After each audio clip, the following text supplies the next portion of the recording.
The orbital night above the world of Kareth shimmered like steel under rain. From the observation deck of the human vessel Resolute, the planet below glowed with rivers of molten industry, lines of crimson light threading across the darkness, pulsing with energy drawn from the deep seams of its crust. The airless silence of orbit was deceptive. Beneath those glowing arteries, millions of machines roared in rhythm with a singular will not their own. Captain Aron Vale stood at the glass, his reflection faint against the shadowed stars. He had been told once that humanity's reflection was the same from any world. Defiant eyes, weary posture, jaw set as though to bite through eternity. Kareth made him doubt that. Here, the reflection seemed more like prey, hunted and cornered, glancing skyward in desperate calculation. Behind him, the bridge hummed with restrained activity. Crew members moved between stations like dancers trained in chaos, speaking in clipped tones, every gesture practiced through years of war. No alarms sounded, no voices were raised, but tension coiled through the air like static before lightning. "Transmission repeating," said Communications Officer Rellan, his voice tight. "Same phrasing, same tone." Aron didn't turn. "Play it again." The bridge lights dimmed slightly as the signal came through the central holopool. A soft, melodic voice filled the air, speaking in the alien cadence of the Veyran Empire, the conquerors who had taken Kareth and every world within reach of their shimmering fleets. The words translated automatically, but the tone lost none of its scorn. "People of Earth and its colonies," the voice intoned, smooth as oil, "the cycle of defiance has ended. Your fleets lie broken in the void. Your worlds burn not as punishment, but as renewal. Serve and live, resist and be unmade." The recording ended. A few seconds of static followed before Rellan cut the channel. "The same messages been cycling across every frequency for 12 hours, Rellan said quietly. "They want us to hear it. They want us to break." Aron exhaled through his nose, slow and steady. "They always do." He turned from the viewport. The Resolute's bridge was narrow, utilitarian, scars of battle etched into every surface. A faint burn mark streaked one wall where a plasma conduit had ruptured weeks ago. Even the floor plating bore grooves from magnetic boots and quick repairs. Everything here was functional, temporary. The crew knew better than to expect permanence. Lieutenant Sierra Han, the ship's tactical officer, looked up from her console. "Scans confirm the primary foundry complexes are operational.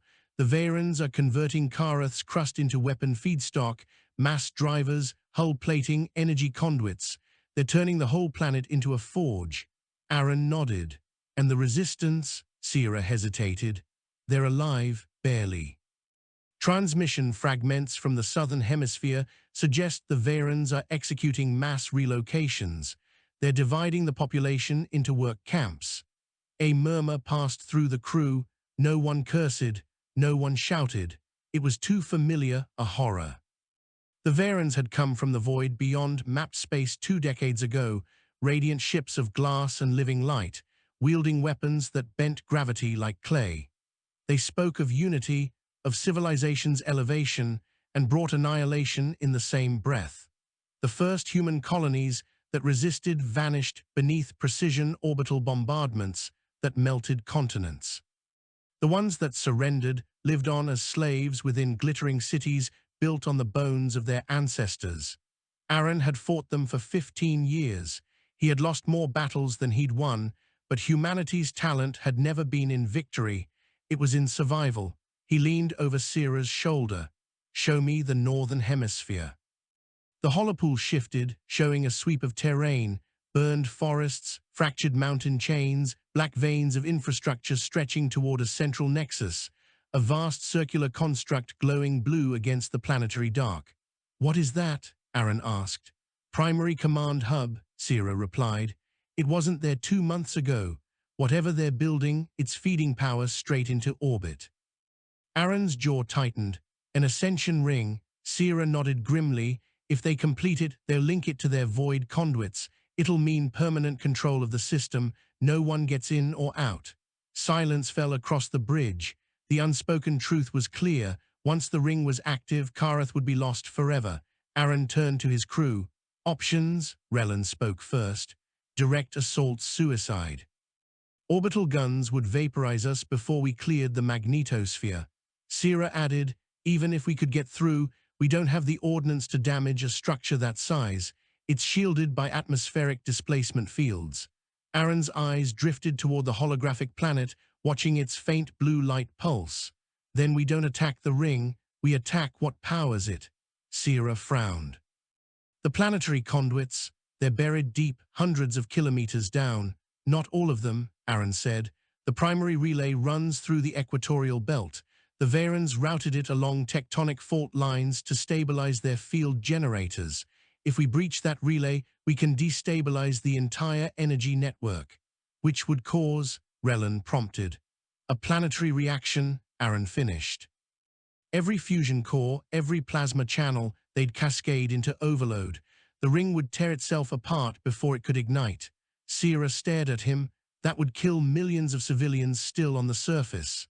Aron didn't answer immediately. He turned back to the viewport, where Karath glimmered beneath them, vast and fragile. They're already dying, slowly. The Veyrans make sure of that. No one argued further. The ship's engineer, a lean, grease-stained man named Draven Pell, though on this ship no titles or ranks were ever spoken aloud, looked up from his terminal. I can modify the reactor's secondary drive coil to deliver a focused gravitic burst. It'll punch through their shields if we hit the relay at the right angle. Sierra gave him a wary glance. And if you miscalculate, then the coil implodes, taking us with it. Aron looked between them. You'll get it right. Draven gave a thin smile. I usually do. The bridge dimmed briefly as the Resolute adjusted its orbit. The deck hummed beneath their feet, a familiar, reassuring vibration. Around them, the void stretched endlessly, dotted with cold stars and the distant shimmer of Veyran patrol craft sweeping the orbital lanes. Every few minutes, a pulse of blue light flared across space, their patrol beacons, perfect in timing, efficient as a heartbeat. Sierra said, "We'll need a distraction, something to draw their eyes off us while we descend."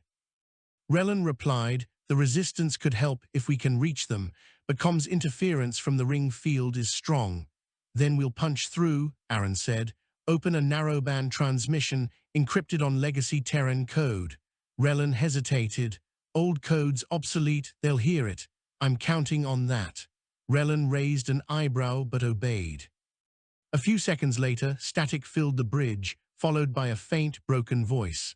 "This is Karath Cell 9. If anyone hears, request support." Aron stepped forward. "Karath Cell 9, this is the Resolute. Identify yourself." The line crackled, then steadied. "Resolute, you're alive, we thought." A pause. "This is Commander Taina Rahel, Resistance Liaison. Where are you transmitting from?" "Orbit." "We're preparing a strike on the relay beneath your equator. We'll need chaos topside. Can your people provide it?" A bitter laugh came through the static. "Chaos is the only thing we have left." "Good," Aron said. "Signal us when you're ready. We'll move on your mark." Taina's voice hardened. "If you fail, they'll burn everything." Aron's eyes narrowed. "Then we won't fail." The transmission cut. The bridge lights steadied. Around them, the hum of machinery returned to its steady rhythm, like a heartbeat resuming after a held breath. Sierra turned toward him. "You really think she can pull it off?" "I think she's human," Aron said. "That's enough." He left the bridge without another word. The crew returned to their stations, silent but resolute. The ship's corridors were narrow, built for function over comfort. Aron passed through dimly lit maintenance decks, where technicians worked in quiet focus, their faces lit by the glow of consoles. Every face he saw carried the same mixture of exhaustion and determination. None asked where he was going, they already knew. He descended to the lower decks, where the reactor chambers throbbed with living power. Draven was there, hands deep in an open panel, tools scattered like metal bones. Sparks jumped occasionally as he rerouted conduits. "Tell me something," Draven said without looking up. "Do you really think we can pull this off? One ship against an empire?" Aron stepped closer, watching the plasma conduits twist like veins of light. No, but one ship can still change something. Sometimes that's enough. Draven chuckled darkly. That's what you said on Hestara. You remember how that ended? I remember we lived, Aron said. Barely.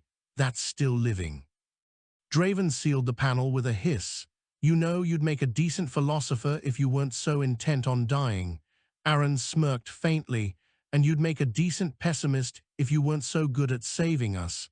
Draven gave a shrug. Fair trade. The deck shuddered slightly, the ship shifting orbit again. A proximity alert flickered across the nearest monitor, Veyrans scouts sweeping the upper atmosphere. Draven's smile faded. They're closing in. Then we move faster, Aron said. 3 hours later, the Resolute drifted in the shadow of Karath's smaller moon.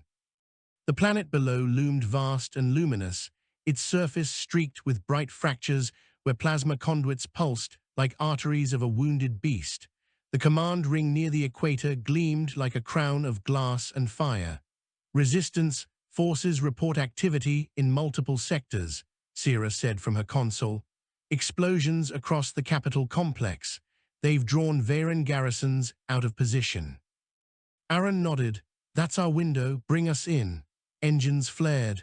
The Resolute broke from the moon's shadow, cutting through the black with silent precision. As it entered the upper atmosphere, the hull began to vibrate, heat blooming along its edges. Shielding flared faintly, wrapping the ship in a cocoon of pale blue light. Sierra's voice came sharp and steady. Approach vector locked. Relay site coordinates confirmed. Estimated defense grid activation in 2 minutes. Helm, Aron ordered, burn straight through. The ship dove. Clouds tore apart in streaks of gold and white.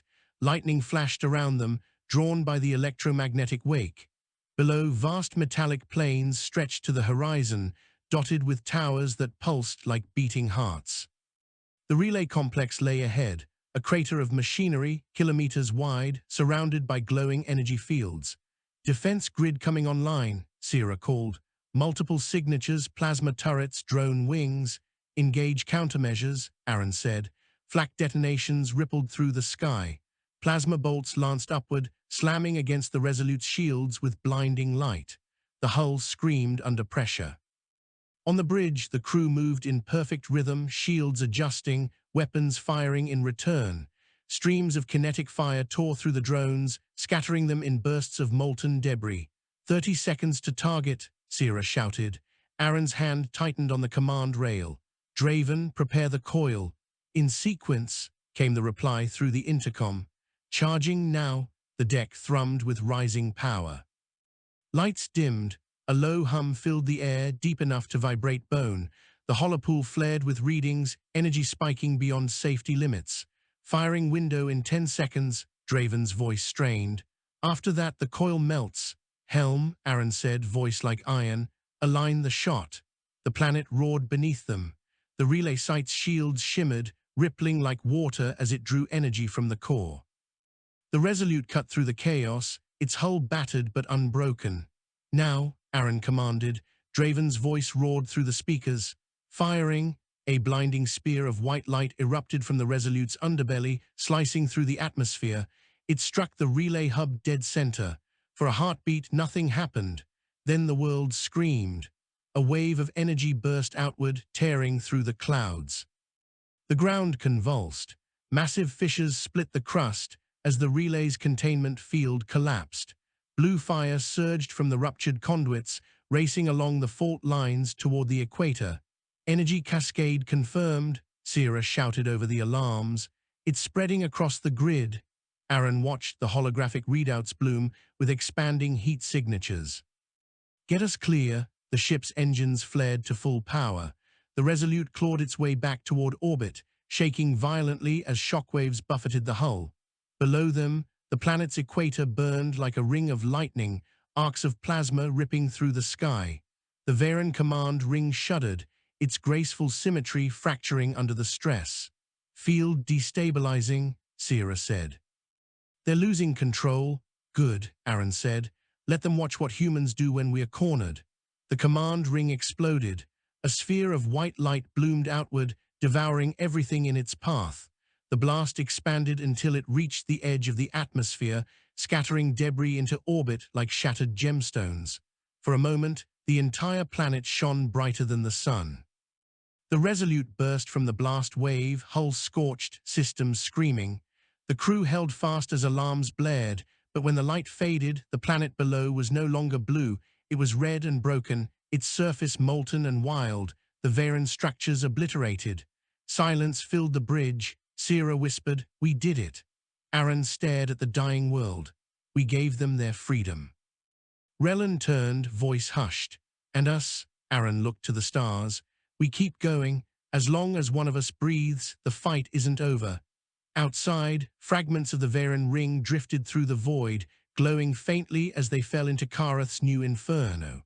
Amid the ruin, the Resolute climbed toward the dark beyond, its engines burning like a promise. The Resolute drifted through the aftermath of Karath's death. The planet glowed below them like an ember cooling in the dark, its crust torn open, magma seas boiling through vast chasms, plumes of incandescent dust rising towards space. The debris of the shattered Veyran command ring orbited in slow, shimmering arcs, fragments of alien glass and metal glinting like a field of dying stars. Captain Aron Vale stood once more before the viewport, the light of destruction painting his face in shades of red and gold.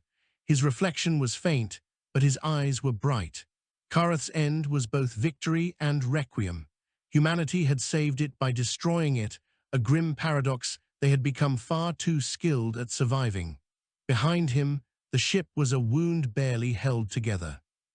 Half the consoles on the bridge flickered, power conduits hummed with unstable charge, and several decks had been sealed to contain atmospheric breaches. Yet the crew moved with the same disciplined calm as always, as if held upright by habit more than strength. "Radiation levels are climbing," reported Sierra Han, her voice hoarse from exhaustion. "We'll need to clear orbit soon or the hull shielding will start to degrade." Draven Pell's voice came over the comms. "Engineering agrees, the reactor's running hot, and our coil assemblies fused beyond recovery. We've got maybe 12 hours before we start losing containment." Aron didn't answer at first. He let his gaze linger on Karath, on the still-forming hurricane clouds above its molten seas. Somewhere in that chaos, resistance fighters who had given their lives to create this chance were gone, their voices swallowed by fire. He wondered if Commander Taina Rehel had seen the sky collapse before it took her. Finally, he said, "Plot a course away from the debris field, somewhere quiet." Relan turned from the communications console. "The nearest system with habitable worlds is Varin's Reach, but the Veyrans have a strong presence there. We could hide in the dust belt beyond the third moon." "Do it," Aron said. "Silent running, minimal emissions." Sierra hesitated. "So we might need help. We can't repair the coil or the reactor casing alone." Aron turned. "Help from where? Every human ship we've ever known is scattered, dead, or in hiding. The Veyrans patrol every corridor of space between here and the edge of mapped stars." Relan spoke quietly. "There are rumors, broadcasts on old frequencies, ships claiming to belong to something called the Union Remnant, human survivors forming fleets in the Perseus Drift." "Rumors," Aron said. "Yes, sir. But they're consistent, coordinated, someone out there's talking." The idea hung in the air like a fragile hope. No one dared breathe too hard lest it shatter. Sierra said, "If it's real, it could change everything." "Or it could be bait," Aron said. "The Veyrans know how to make ghosts sound convincing." Draven's voice came again, rough and dry. "Either way, we need a new coil. If we don't find one, this ship's going to be a tomb in a week." Aron turned back to the viewport. "Then we'll find one, set course for the Perseus Drift." The engines flared weakly, and the Resolute slipped into the void. The voyage through the empty reaches took 6 days by human reckoning, though time in the void had long since lost meaning. The crew moved in silence, conserving power, avoiding signals. The only sounds were the muted thrum of the engines and the occasional whisper of ventilation through scorched corridors.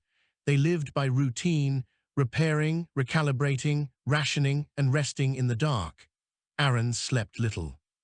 He spent most of his hours reviewing old transmission logs, searching for patterns in the fragments of data Relan had collected.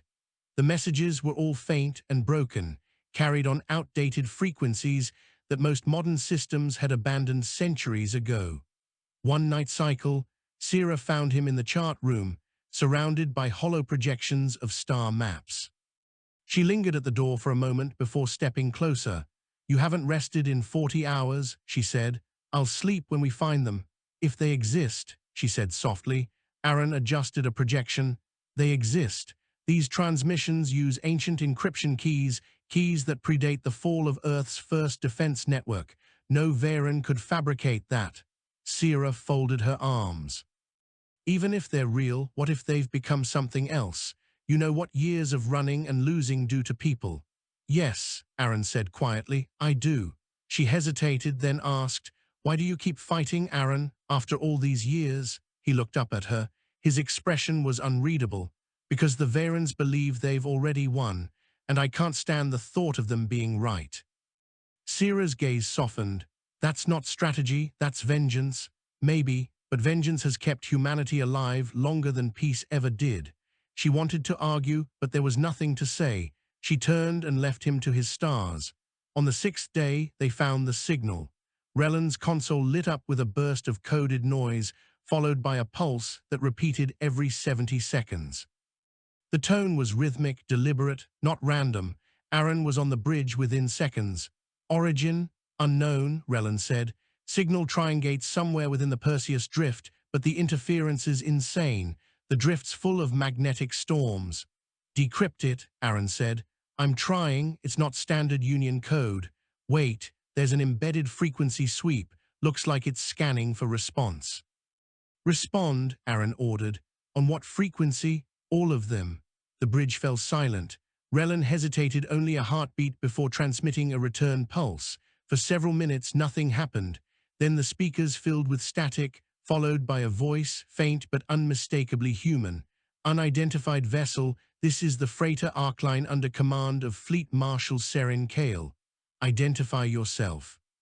Sierra blinked. "Fleet Marshal?" Relan looked to Aron. "That title hasn't been used since the fall of Earth." Aron stepped forward. "This is Captain Aron Vale of the Resolute Independent Command. We seek safe harbor and possible alliance." A long pause followed. Then the voice returned, clearer this time. "Resolute, we thought that ship was lost at Hestara." Aron's tone hardened. "We were." "We came back. Transmit verification," the voice said. Relan glanced at him. Aron nodded. "Send them the old Terran fleet signature, code line Delta 7 Eclipse." The console flickered as the code went out. A few seconds later, the Arcline responded. "Verification received. Captain Vale, welcome back to the living. Transmitting coordinates for rendezvous." The holodisplay lit up with new coordinates deep within the Perseus drift. Relan frowned. "That's inside a nebula pocket. High interference. We'll be flying blind." "Then we'll fly carefully," Aron said. "Set course." The Perseus drift was a graveyard of stars. Vast clouds of dust and magnetized plasma swirled through the void, illuminated by distant suns. The Resolute entered the region at low speed, its shields crackling under constant electromagnetic pressure. Lightning-like arcs danced across the hull, painting the ship in flashes of blue and violet. Visibility was nearly zero. The navigational sensors could barely pierce a few kilometers through the haze. The crew worked in tense silence, guiding the ship through corridors of relative calm. "Keep us steady," Aron said. "If we hit a magnetic eddy, it'll fry the entire nav array." Sierra's hands moved deftly across the controls. "Understood," adjusting pitch, field strength stabilizing at, the sensors beeped sharply. "Contact," Relan called, multiple signatures closing fast. Aron's pulse quickened. "Veyrans?" "Negative, human transponders, but heavily modified." A formation of ships emerged from the swirling mist, dark, angular silhouettes with hulls of scavenged alloy and repurposed Veyran technology. Their weapons glowed faintly red, energy fields humming with contained fury. "This is Marshal Seren Kale," came the voice again, now sharper and more commanding. "Captain Vale, maintain position. We'll escort you in." Aron studied the approaching vessels. "Acknowledged." The escorts surrounded the Resolute, guiding it deeper into the nebula. Eventually, the haze thinned enough for the crew to see what lay ahead. A fleet. Hundreds of ships drifted within a vast clearing, a hidden armada assembled from the ruins of war. Some were ancient human warships, their hulls scarred but functional. Others were makeshift carriers built from mining rigs and orbital platforms. All bore the same symbol, a single iron star, broken and reforged. Sira whispered, "They did it, they actually built a fleet." The comms crackled again. "Welcome to Haven's Reach," said Marshal Kale. The Resolute docked with the command carrier Vigilant, a colossal vessel that had once been a colonial ark. Inside, corridors bustled with human life, engineers, soldiers, technicians, and civilians working side by side. It was chaotic, imperfect, and utterly human. Aron stepped off the boarding ramp with Sira and Draven at his side. Waiting for them was a tall woman with silver hair tied back in a utilitarian braid. Her uniform was patched but clean, and her eyes carried the weight of command. "Captain Vale," she said, extending a hand. "I'm Seren Kale. You were a legend once." Aron took her hand. "Legends don't bleed as much as I do." Kale smiled faintly. "You'll fit right in then. Come, we have much to discuss." She led them through the carrier's main corridor to a wide observation chamber overlooking the assembled fleet. The view was breathtaking, a swarm of human defiance against the endless dark. "When the Veyrans broke the Terran armadas," Kale said, "we scattered, some of us hid, some surrendered, some refused. We gathered the wreckage, the fragments, and we built this." Draven looked around, impressed despite himself. "How have they not found you?" "They have," Kale said simply. "We just keep moving. Haven's Reach isn't a place, it's a pattern. We shift through nebula currents, hiding between gravitational shadows." Aron nodded slowly. "It's ingenious, risky but ingenious." Kale turned to face him. "We heard what happened on Karath." His expression darkened. "News travels fast. You destroyed a Veyran ascension ring. You crippled one of their major forges. That's not just survival, Captain Vale, that's a declaration." "I didn't do it for glory," Aron said. "I did it because they left us no choice." Kale regarded him quietly. "I know, that's why I called you here." She gestured to a holomap at the center of the room. It displayed the known Veyran territories, sprawling regions of space glowing with alien sigils. A few faint human signals flickered on the edges, tiny embers in a vast storm. "The Empire spread itself thin," Kale said. "Too many conquests, too much territory to maintain. Their supply lines are stretched, their command nodes overextended. We've been striking their convoys, raiding their depots. But we need something more." "An advantage," Aron said. "Yes, and you may have just given us one. When your ship fired that gravitic burst into Karath's relay, it destabilized every conduit connected to the Veyran central lattice. We've detected feedback surges across several systems. They're vulnerable." Aron leaned over the map. "If we hit them now, where would it hurt the most?" Kale tapped a section near the center of the map. "Here, the Shara Nexus. It's their communications hub, links every Veyran fleet in this quadrant. If we take it, we cut them off from command." Draven frowned. "And how do you plan to take it? You'd need a fleet." Kale smiled faintly. "We have one. What we need is someone who knows how to break impossible things." Her eyes met Aron's. Sira said quietly, "You're asking him to lead an attack on the heart of their network?" Kale nodded. "You've already proven you can do what others won't." Aron studied the map, the patterns of light, the distant flicker of enemy lines. The task was madness, an assault against an Empire's nerve center with a ragtag fleet of survivors. But then, madness was what humanity did best. Finally, he said, "If we do this, we'll draw their full attention. They'll come for every world that still hides us."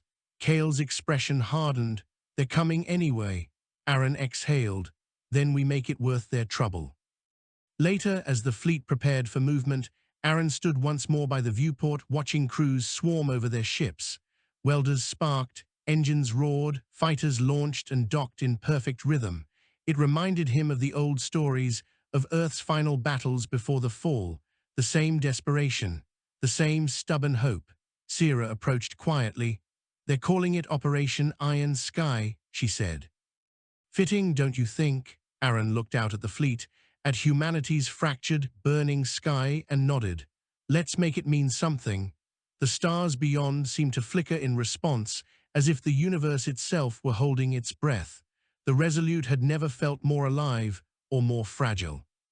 After days docked within the sprawling interior of the carrier Vigilant, her hull gleamed with fresh repairs and patchwork armor scavenged from fallen ships. New energy conduits pulsed along her flanks, feeding a reactor coil rebuilt by human hands from mismatched alien technology. She was an artifact of defiance, ugly, imperfect, powerful. Captain Aron Vale walked her corridors with quiet pride. Each weld, each plate, each improvised fix was a promise that humanity refused to vanish quietly. Around him, the crew worked with renewed energy. They had seen Haven's Reach, the fleet that shouldn't exist, and it had reignited something they had almost forgotten: belief. In the main hangar, Draven Pell crouched beside the ship's new gravitic coil, wiping sweat and grease from his hands. The device hummed faintly, its core encased in translucent metal, cables the width of a man's arm snaked across the floor. Sirahan approached, her sleeves rolled up and face smudged with soot. You realize that thing looks like it wants to explode. Draven snorted. It probably does, but if it holds, we'll have more firepower than we did at Karath. And if it doesn't hold, then we'll have a very short, very bright career. Sira gave him a wry look, comforting. Before he could reply, Aron entered the hangar. Report. Draven straightened. Coils stable for now, power outputs at 110% baseline, and the new plasma conduits are syncing with the ship's core. She's ready to fly. Aron nodded. Good, we move at dawn cycle. Into the heart of a Veyran communications nexus, Sira said. You really don't aim small. Aron's eyes glinted. The Veyrans taught me that if you hit them soft, they don't feel it. You have to make them blade. The next dawn cycle arrived without sunrise, the fleet's time measured only by the dim light cycles aboard the Vigilant. In the command chamber, Fleet Marshal Seren Kale stood before the assembled captains. Holograms of their faces flickered in the air around her, some present in person, others transmitting from distant decks. Aron stood among them, silent and watchful. Kale gestured to the central display, showing the vast expanse of the Shara Nexus. At its center gleamed a structure like a floating continent, an immense station surrounded by a halo of energy, its surface lined with towers that pulsed in synchronized rhythm. This, Kale said, is the heart of the Veyran communications lattice. Every signal, every fleet order, every strategic command within 100 systems passes through here. If we destroy it, their coordination collapses. A captain with burn scars down one cheek leaned forward. You mean to cripple their empire with one blow? Not cripple, Kale said, but make them bleed long enough for us to breathe. Another officer asked, what defenses are we facing? Kale's expression hardened. A full orbital ring, 5 capital carriers, and thousands of automated drones. Their weapons are calibrated for large fleets, not hit-and-run tactics. That's our advantage. The hologram shifted, highlighting vectors of approach. Our strike groups will come in under electromagnetic shadow. The Resolute will lead the spearhead. Captain Vale's ship will use its gravitic coil to disrupt the Nexus shield. Once the shield collapses, the fleet will bombard the station with everything we have. Aron said, and what happens after we fire? Kale met his gaze. Then we run, fast. The Veyran response will be immediate. He nodded. Good, I hate long goodbyes. Laughter rippled faintly through the room, brittle but real. Kale's voice softened. You've all seen what the Veyrans do to those who surrender.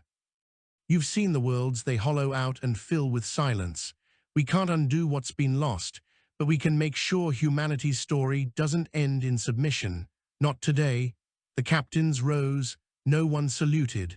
Instead, they pressed fists to their hearts, a gesture older than any empire.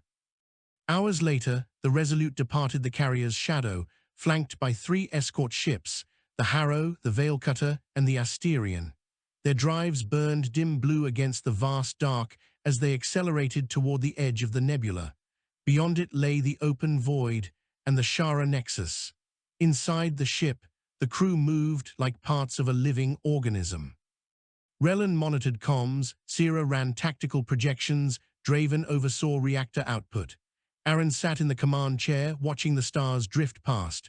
Sira said, "We'll reach sensor range of the Nexus in 2 hours. No sign of enemy patrols." "Too quiet," Draven muttered over the comm. "I don't trust quiet."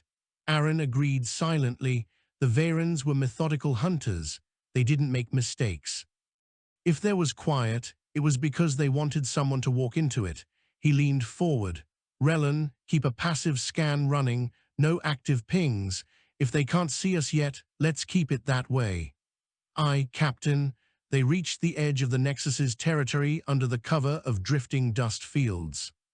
The Shara system unfolded before them, a pale star surrounded by rings of debris and artificial satellites.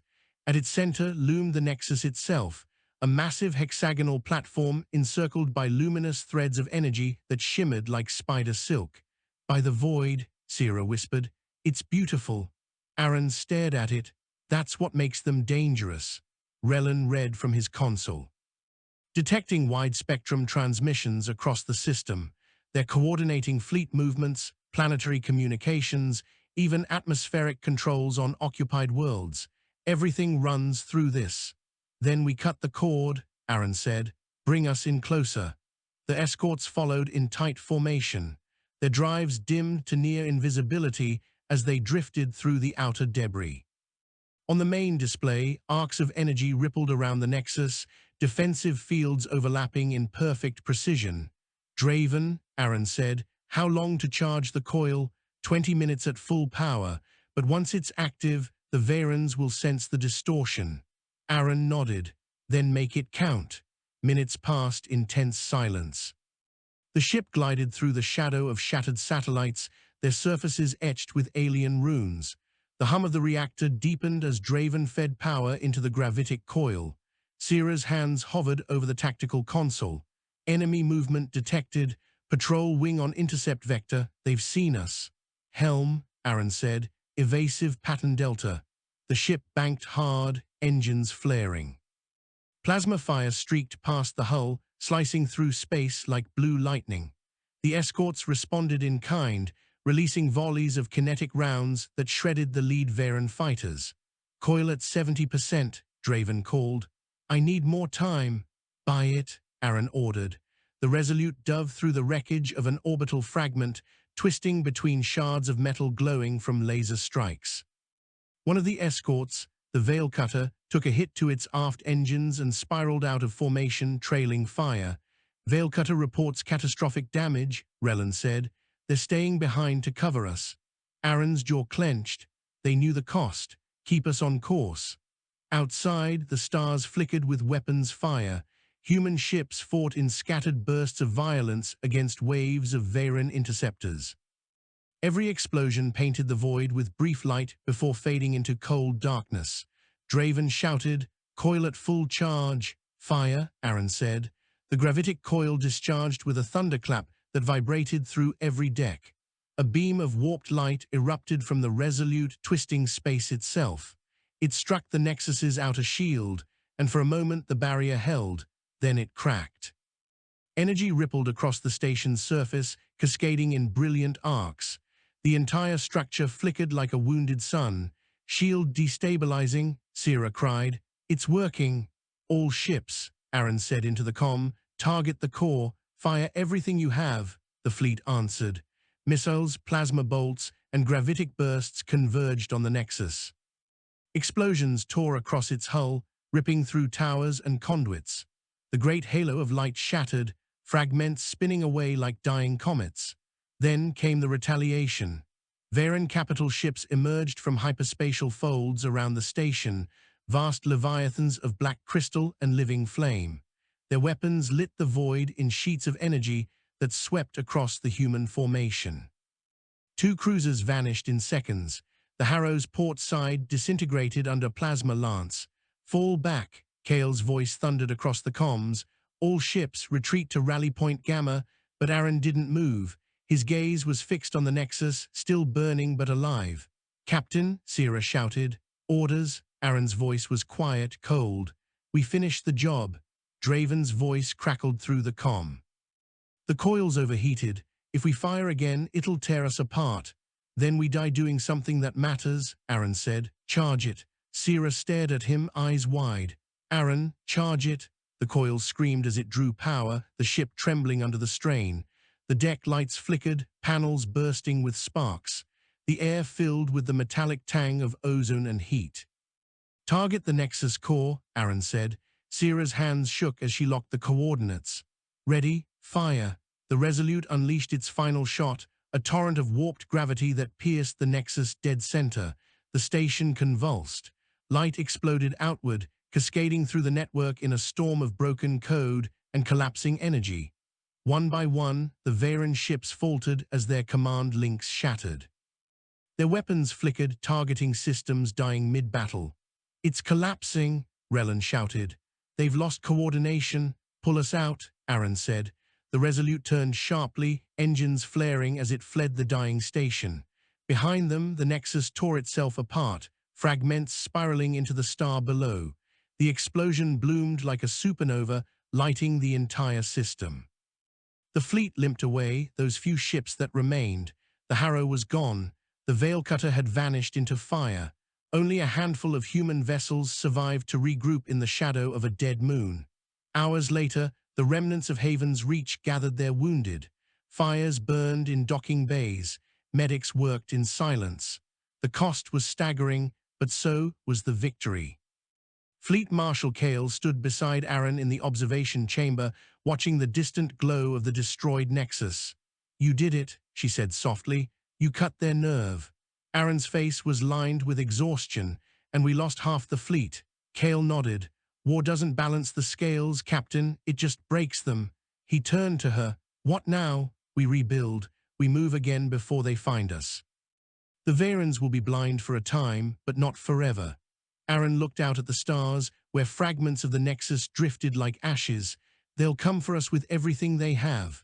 "Yes," Kale said, "but now they know we can hurt them." In the quiet that followed, Sierra found Aron alone on the Resolute's bridge. The ship's lights were dim, the hum of the reactor steady again. She stood beside him, watching the faint shimmer of distant wreckage. "You risked everything," she said. "We all did. But you chose to stay when you could have run." Aron's gaze didn't waver. "Running is what they expect of us." She studied him for a long moment. "You know, sometimes I think you'd rather die fighting than live long enough to see peace." He almost smiled. "Maybe peace is just another battle we haven't learned to win." Sierra shook her head, half in exasperation, half in admiration. "You're impossible." "Good," he said quietly. "So are we." Outside, the remnants of the human fleet drifted together in the dark, a broken constellation bound by defiance. Somewhere beyond the horizon of known stars, the Veyrans would be regrouping, rearming, preparing to strike again. But for now, humanity had bought itself time.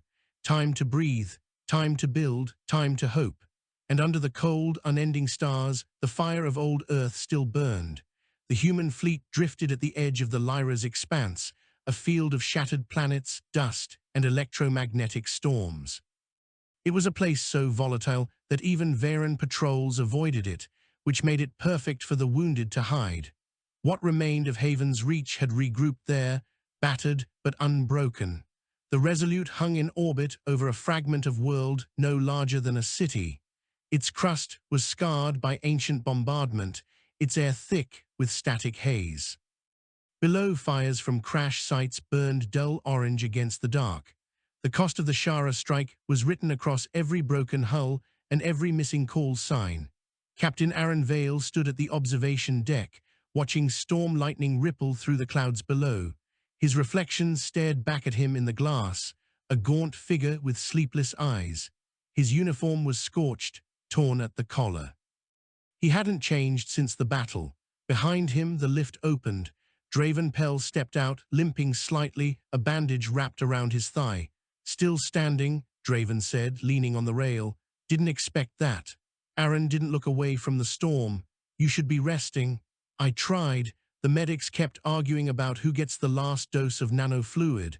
I figured I'd rather argue with you instead. That's a dangerous preference. Yeah, Draven said, but you're the only one who might actually listen. For a long moment, only the hum of the ship filled the air. Draven folded his arms. They're calling you the architect of Shara.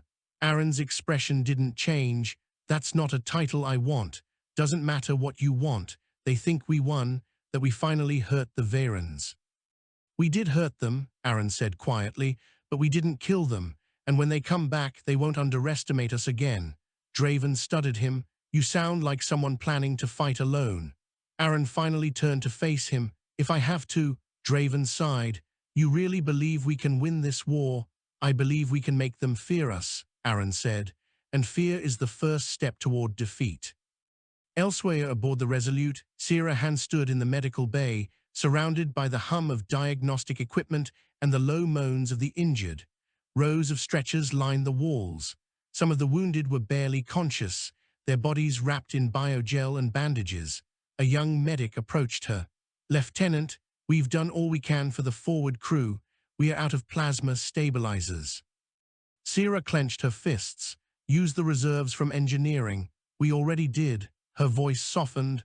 Then use mine. The medic hesitated. That's not regulation. Neither is dying when we can stop it, Sira said. Do it. As the medic moved away, she exhaled and leaned against the bulkhead. Her body ached from exhaustion. She hadn't slept in 2 days. Every time she closed her eyes, she saw the flash of the Nexus exploding, the ships burning, the faces that didn't make it back. She looked around at the wounded. None of them spoke of despair. Their eyes were hollow but alive. Humanity had been broken before, but never erased. Rellan entered quietly, his left arm in a sling. They said you were here. Sira straightened. I was checking on the crew. He nodded toward the rows of stretchers.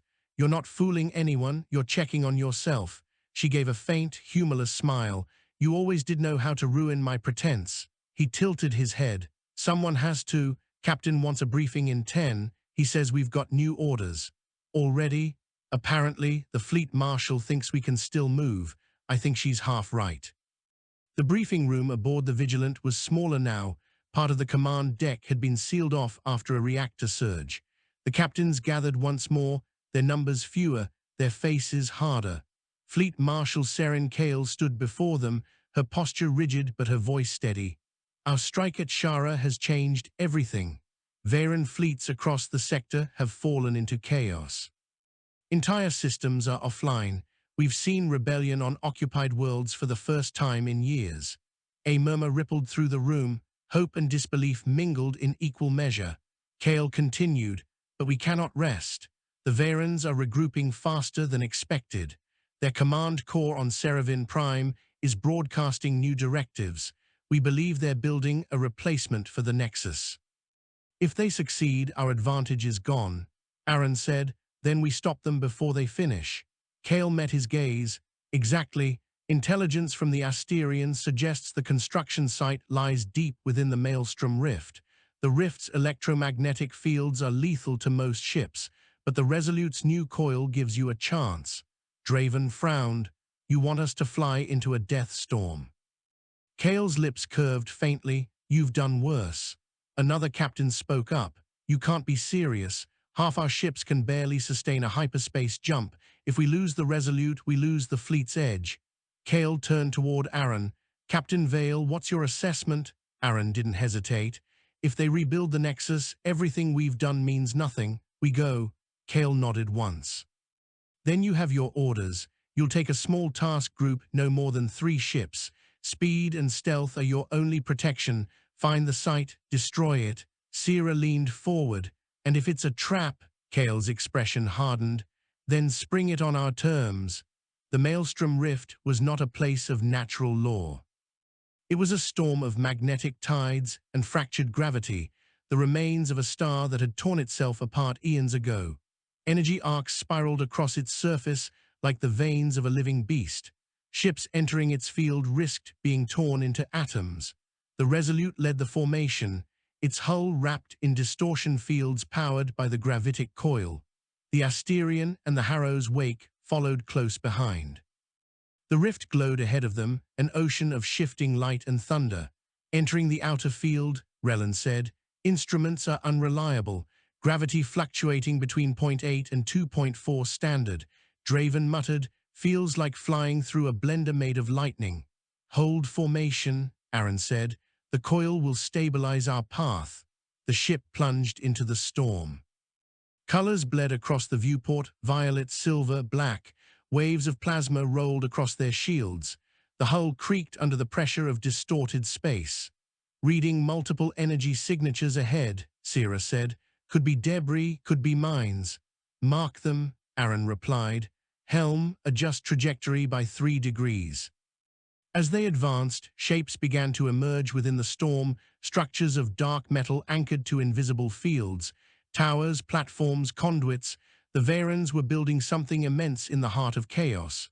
Confirming readings, Relan said. It's them, that's the replacement nexus. Aron stared at the display. It's bigger. Sierra said, they're not rebuilding, they're evolving it. Then we burn it before it's born, Aron said. Target their main reactor. Draven's voice was tight. If we hit that core from inside the rift, the explosion could tear us apart. We'll deal with that when we have to, Aron said. Weapons free. The Resolute's cannons roared to life, firing lances of plasma that ripped through the nearest Veyran outpost. The Asterian and Harrow's Wake joined the assault, missiles streaking through the storm. The enemy responded almost instantly. Swarms of Veyran drones erupted from the shadow of the construction site. Their bodies glowed with violet fire, their movements precise, almost serpentine. They darted through the rift's turbulence as if born from it. Multiple bogies inbound, Relan shouted. Evasive maneuvers, Aron ordered. The Resolute twisted through the storm, dodging beams of energy that split the void. One struck the Harrow's Wake amidships, slicing it clean in half. They're adapting to the magnetic fields, Sierra cried. Their targeting is improving. Draven slammed his fist against the console. We can't outfight them here, the field's boosting their sensors. Aron's eyes narrowed. Then we use the storm against them, overload the coil. Sierra stared. That'll fry the core. It'll also collapse their magnetic stability, Aron said. Do it. Draven hesitated only a moment before rerouting power. The lights flickered. The coil began to scream again, its energy output spiking beyond safety limits. The rift responded. Waves of distortion rippled outward, crushing everything caught in their wake. The Veyran drones convulsed mid-flight, their systems imploding. The storm devoured them in a cascade of light, but the Resolute wasn't immune. Alarms blared across the deck as the ship buckled under gravitational pressure. Reactor breach in progress, Draven yelled. We've got less than a minute. Eject the coil, Aron ordered. It's fused to the hull, then we ride it. The Resolute hurtled toward the Nexus structure, flames bursting from its side. The ship tore through debris, skimming the surface of the Veyran reactor. Aron's hands gripped the command chair until his knuckles whitened. Detonate all charges, he shouted. Sierra hit the switch. The ship's remaining ordnance fired simultaneously, slamming into the half-finished Nexus. The resulting explosion was unlike anything human or Veyran had ever seen. The entire rift shuddered, its magnetic tides collapsing inward. Light consumed the sky. The Resolute was flung outward, spinning through the void like a leaf caught in a hurricane. Systems went dark. Crew were thrown against bulkheads. Then silence, except for the groan of bending metal. Hours later, the ship drifted at the edge of the dying storm. Fires smoldered in the corridors. Power was nearly gone. Draven was unconscious in engineering, his arms shattered. Sierra sat on the deck of the bridge, blood on her temple, struggling to stay awake. Aron stood at the viewport, his body trembling from exhaustion, but alive. Outside, the rift had calmed. Where the Nexus once stood was only a void of dark matter and drifting wreckage. Relan's voice came weakly from the comm. Captain, the Asterian made it out. They're moving to retrieve us. Aron closed his eyes. Good. Sierra managed a faint smile. Did we stop it? He nodded. For now. She exhaled slowly. Then we won again. No, Aron said quietly. We survived again. The Resolute drifted in the endless dark, its engines silent, its crew bloodied but alive. Around them, the remnants of the storm flickered out, leaving only the cold stars.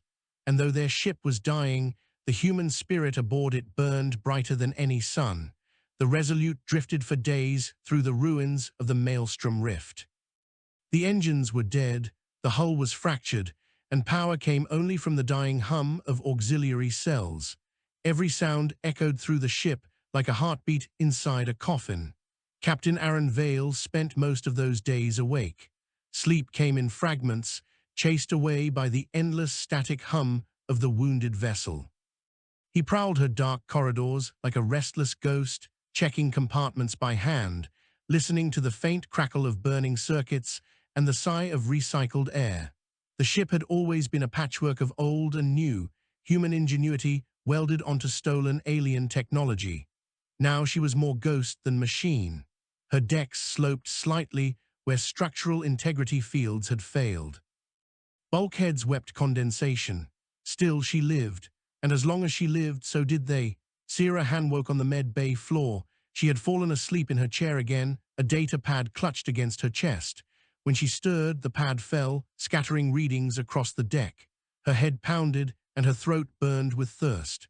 Relan sat nearby, his arms still bound in a sling but his eyes alert. "You've been out for 12 hours. Sierra blinked. 12? What about the captain? He's still walking, hasn't stopped since the rift. Of course he hasn't, she muttered. He'll walk until his legs give out. Relan smiled faintly. That's our captain. Sierra rubbed her face. Status? Life support's stable for now. Food supplies are low. Communications are functional but weak. No word from the Asterian yet. Either they're too far or something hit them. She frowned, and Draven, in and out. His arm's a mess, but he's alive. Sierra pushed herself to her feet. Alive is enough. She gathered the pad, restored the readings, and made her way toward the command deck. Every corridor she passed was lined with crew patching holes, welding plates, scavenging from ruined consoles. None complained. Every face she saw was grimly determined.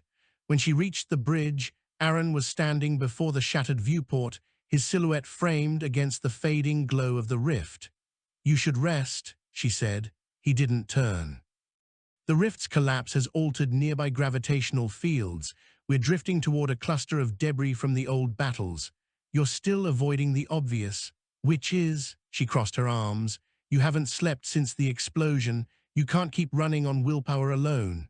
Aron glanced at her, eyes sunken but sharp. "If I stop, who keeps us moving?" "The rest of us," Sierra said. "That's why you have a crew."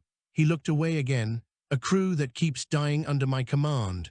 She stepped closer. "You're not responsible for the war, you didn't start it." "No," Aron said softly, "but I keep feeding it." Silence fell between them. Beyond the glass, fragments of the rift glowed faintly, like fireflies in the dark. Finally, Sierra said, "Then let's make sure we're feeding it the right way." The Resolute sensors flickered to life later that shift.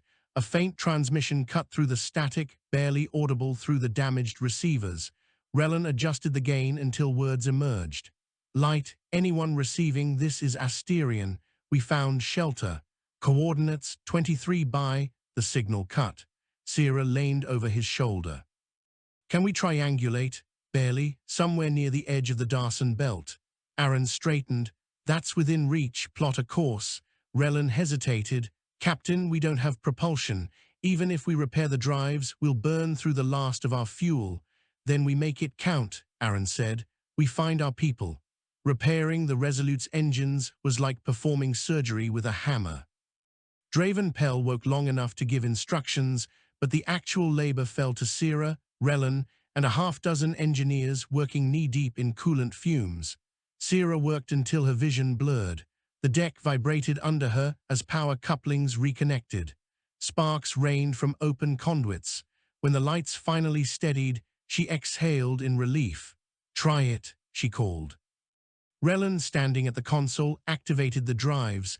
The deck shuddered as thrusters roared to life. Weak but alive. Aron's voice came through the intercom. "Beautiful work. Set course for the belt." Sierra wiped sweat from her brow. "You owe us dinner when this is over." "Assuming we have anything left to cook," Aron replied dryly. The journey to the Darson Belt took 2 days. The belt was a vast field of fractured moons and mining wrecks, remnants of early colonization now long abandoned. The Resolute crept through it like a wounded animal, her hull brushing against drifting ice and stone. Picking up energy readings, Relan said, faint but consistent, could be the Asterian. Aron leaned forward. Take us closer. As they approached, a silhouette emerged from the darkness. The Asterian floated among the debris, its hull blackened, one engine missing. Its running lights flickered weakly like the last breaths of a dying star. Still alive, Sierra whispered. They hailed the ship. After a long moment, a voice answered, crackling, strained. This is Commander Jalen Trask of the Asterian. We thought we'd lost you. Aron smiled faintly. You almost did, requesting permission to dock. Permission granted, came the reply. Watch the port bay, structural fields are unstable. Docking was rough, but the magnetic clamps held. The boarding corridor groaned under the pressure difference as airlocks sealed. Aron and Sierra led the boarding team across. The interior of the Asterian was a charnel house of melted metal and flickering lights. Crew moved like shadows, faces streaked with oil and blood. The air smelled of smoke and burnt ozone. Commander Jalen Trask met them near the junction bay. He was tall, broad-shouldered, with a streak of silver in his dark hair and a cybernetic eye glowing faintly blue. Vale, he said, offering his hand. You look worse than your ship. Aron clasped it. And you look better than you should. Trask gave a grim chuckle. We lost 2/3 of our crew when the rift went up. The rest are holding by sheer spite.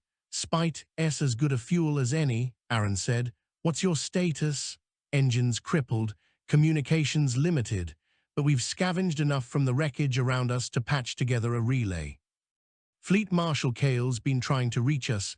The Veyrans are moving again. Sierra frowned. Already? Trask nodded. Faster than anyone predicted. They're not waiting to rebuild the Nexus. They're operating decentralized, small command ships running autonomous assaults. It's chaos, but it's spreading. Aron's eyes narrowed. They're adapting, learning from us.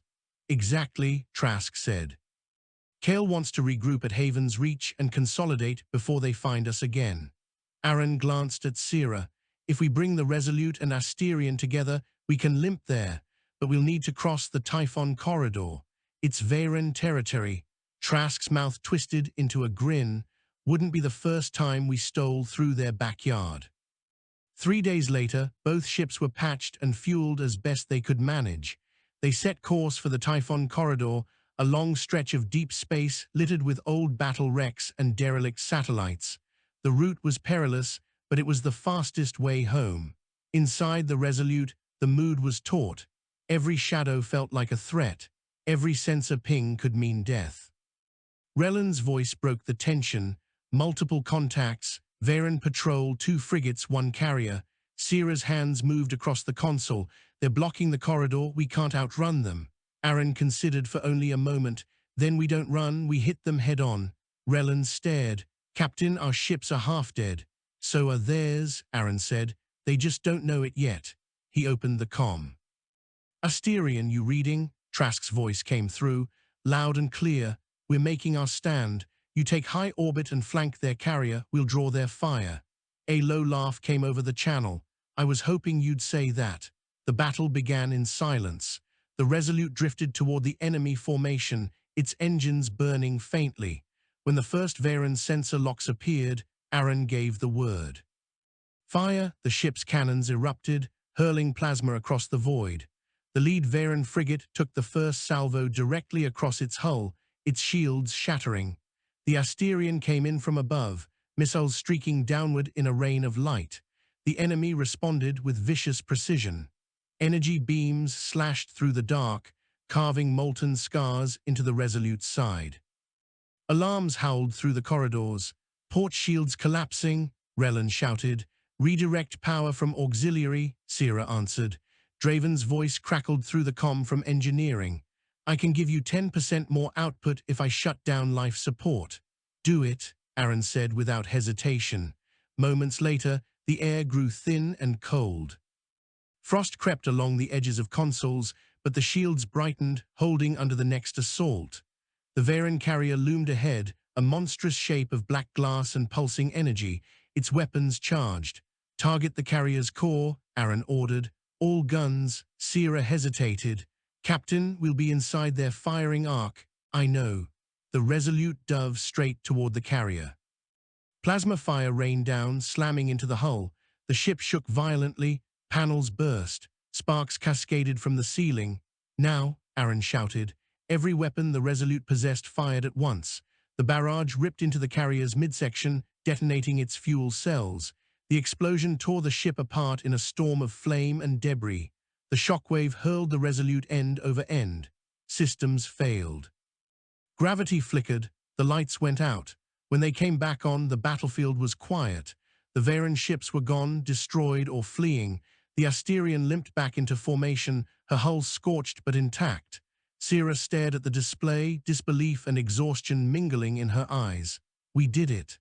Relan leaned back in his chair, exhaling shakily. "By every god that ever was, we did it." Aron sat slowly, the strain of battle finally breaking through his composure. His voice was quiet, almost reverent. "We just fought through the heart of their empire with 2 dying ships. And won," Sira said softly. He looked at her, the faintest ghost of a smile touching his lips. "Then maybe humanity's finally learning how to live." They reached Haven's Reach 5 days later. The fleet there was larger than before. Dozens of ships gathered from across the sector, drawn by the news of the Shara and Maelstrom victories.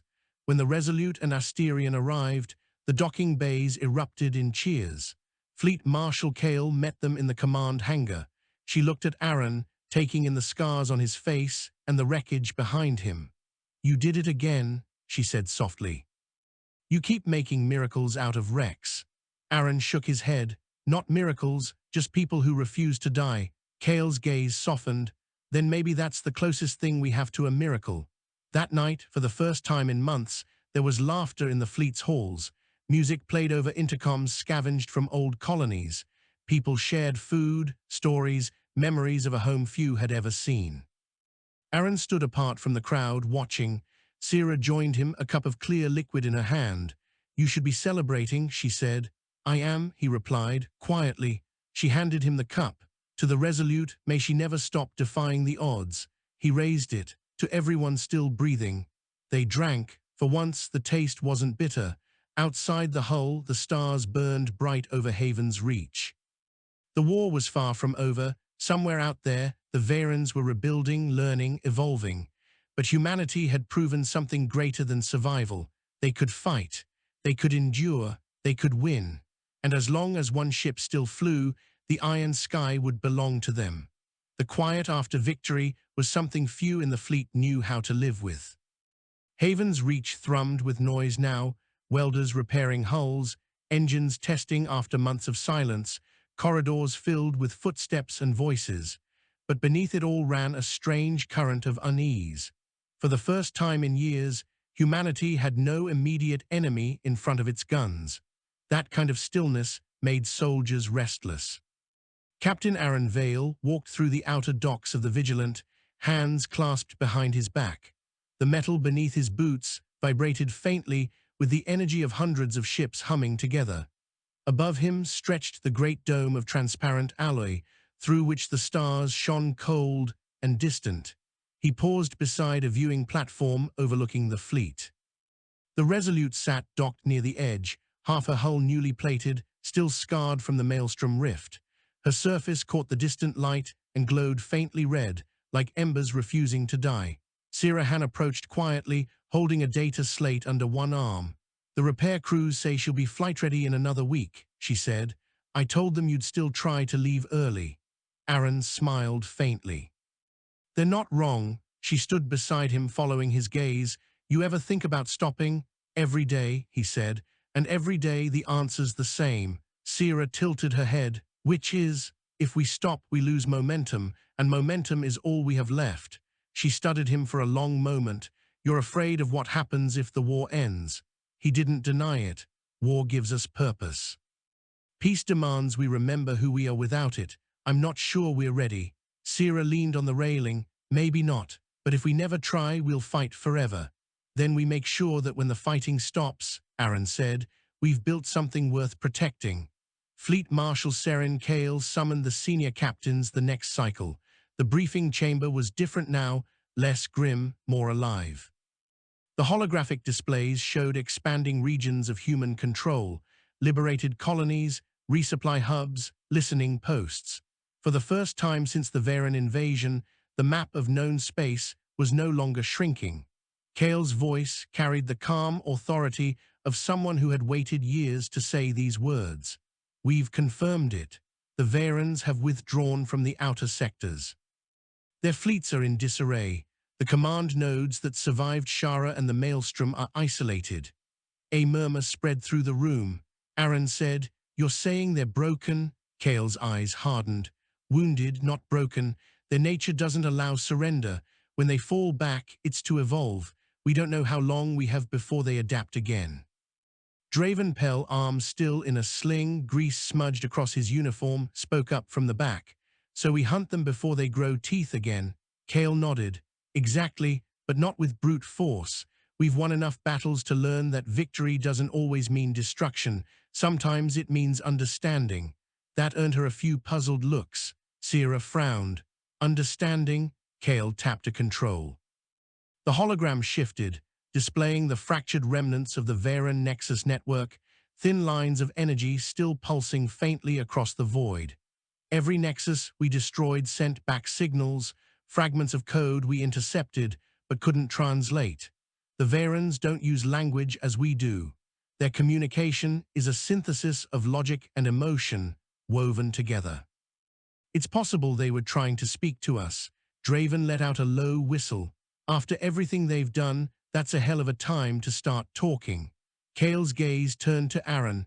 "Captain Vale, your ship's coil gave us the strongest reading from the Maelstrom. I want you to take the Resolute and a research team to the coordinates of the last transmission." Aron's brow furrowed. "You think there's something left there?" "More than that," Kale said. "I think there's something waiting." The journey back to the Maelstrom Rift was uneasy. Even repaired, the Resolute felt different, too clean, too new, like a ghost reborn in the wrong body. The crew felt it too. They spoke in whispers, avoided the viewing ports when the rift came into sight. It was no longer the storm it had been. The collapse had turned it into a quiet sea of drifting energy, glowing faintly with pale blue light. It reminded Sierra of the surface of calm water after a tempest. "Coordinates locked," Rellan reported. "No significant readings, though there's residual radiation, safe enough for entry." "Take us in slow," Aron said. As they crossed the threshold, the ship's sensors flickered. Lines of data scrolled across the displays, unreadable, rhythmic, almost like a pulse. "Picking up transmissions," Sierra said. "Not Veyran weapons signatures, something else. It's repeating every 8 seconds. Can you decode it?" "I'm trying, but it's not language. It's structure, patterns inside patterns." Aron studied the screen. The shapes reminded him of waveforms, but arranged in spirals, not lines. "Expand the spectrum." Sierra did, and the bridge filled with sound, a faint hum rising and falling like breathing. Draven, who had just entered from engineering, froze. "That's not random, that's a voice." "A voice?" Rellan asked. "Not words," Draven said quietly, "but intention, like something trying to match our frequency." Sierra turned to Aron. "Captain, this could be the last active remnant of the Veyran network. If it's trying to communicate, open a response channel," Aron said. Sierra hesitated. "Are you sure? We don't know what it'll do." "Neither did the first humans who reached for the stars," Aron replied. "Do it." The Resolute's comm array pulsed once, then transmitted a wide-spectrum reply, a signal made of simple mathematical progressions, Fibonacci sequences, universal constants, the closest thing to a handshake between species. The hum outside changed. It deepened, resonating through the hull until every surface vibrated with it. Lights flickered, systems recalibrated. Then slowly a shape began to form in front of the ship, an apparition of light suspended in the void. It wasn't a vessel, it wasn't even solid. It was a lattice of energy, shifting and fluid, glowing in patterns that defied geometry. Rellan whispered, That's alive. The voice that filled the bridge was not heard so much as felt. It rippled through their minds, gentle yet vast. Human construct, echo of iron, we see you. The crew froze, Sierra's breath caught in her throat. Aron stepped forward. You can understand us. Understanding grows through reflection, the voice said. You broke the chain of command. You severed the core, we adapt. Draven muttered, so it's one of them. Aron's voice stayed calm. If you wanted revenge, you'd have attacked already. Why reach out? Conflict reveals symmetry, the being said. You fight as we once did. Creation through destruction, purpose through resistance. Sierra frowned. You mean we're alike? In difference we find the same hunger, it replied. The hunger to persist. For a long moment no one spoke. The rift's light shimmered across their faces like a living tide. Aron said quietly, then why the war? Why slaughter entire worlds? The being's form pulsed, dimmed, and expanded again. We reached beyond ourselves and found fear. Fear became control. Control became command. The dominion that which you name us, forgot why it began, you reminded it. Sierra's eyes widened. You're saying the war woke you up? Yes, your defiance fractured the singular will. You gave birth to thought among us. Draven rubbed his temple. So what, you're thanking us for breaking your empire? We acknowledge the mirror you held. Aron took a step closer to the viewing glass. If that's true, what happens now? We retreat to rebuild, not for war, to redefine self. You must do the same. The light began to fade. Wait, Aron said. Is this peace? The answer came like a whisper through water. Peace is the name you give to the pause between transformations. Then the being was gone, the rift dimmed, and the hum faded into silence. For a long time no one moved. Draven exhaled shakily. Did we just end the war? Sierra looked at the empty void. Or start something new? Aron's reflection lingered on the glass, his expression unreadable. Either way, we'll be ready. They returned to Haven's Reach with the transmission logs. Fleet Marshal Kale listened to the recordings in silence, her expression grave. When the playback ended, she said softly, if even a fraction of this is true, the Veyrans are no longer a single mind. They're evolving. Like us, Aron said. Kale nodded slowly.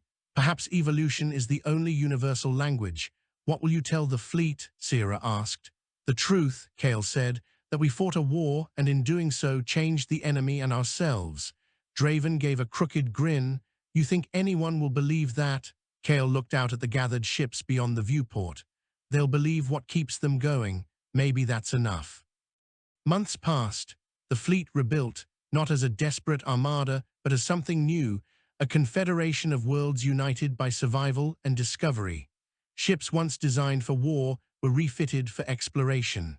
Colonists began returning to the shattered worlds of humanity's cradle. The Resolute became a symbol, her name whispered in the halls of every new outpost. Sierra took command of a research vessel, leading expeditions into former Veyran space. Draven stayed aboard the Resolute, refusing every promotion, claiming someone had to keep the old girl running. As for Aron Vale, he remained at the frontier. He turned down every ceremony, every medal. When people asked why, he'd only say, because the story isn't finished. One evening, months after the Rift mission, Aron stood once more at the Resolute's viewport. Stars stretched endlessly before him, uncharted, unclaimed, unbroken. Relin entered quietly. We just received word from Kale. The new council wants to name the frontier sectors after our fallen, the Shara Reach, the Vale Expanse, the Han Line. Aron turned, startled. The Han Line? Relin smiled. Sierra's discovery. She found dormant Veyran structures emitting human signals. She thinks they're learning from us now. Aron looked back at the stars. Maybe that's what peace really is. Not an end, just a conversation that never stops. Relin nodded. Course set for the edge. Aron's lips curved into the faintest smile. Always. The Resolute's engines ignited, casting blue fire across the dark. Slowly she turned toward the uncharted horizon and accelerated into the unknown. Behind her, Haven's Reach glimmered, a beacon against the infinite. Ahead lay the vast silence of creation, waiting to be filled. And as the ship vanished into the stars, the old words of Earth echoed once more through the void. carried by signals older than memory. We are here.